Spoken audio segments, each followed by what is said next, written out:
ነገር ነበር በነቢያት አፍ እምድንግል አንዱ በእግዚአብሔር በአንዱ በመንፈስ እምድንግል አንድ ቀን እንዲሆን ፀሐይ እንዲወጣ እምድንግል የናፈቅነው ንጉሥ ሥጋ ለብሶ መጣ እምድንግል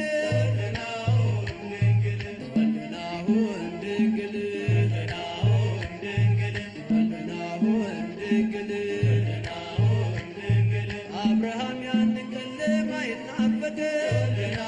እምድንግል ዳዊት በኤፍራታ ልደቱን አወቀ እምድንግል ኢሳያስ ከድንግል ሲወለድ አየና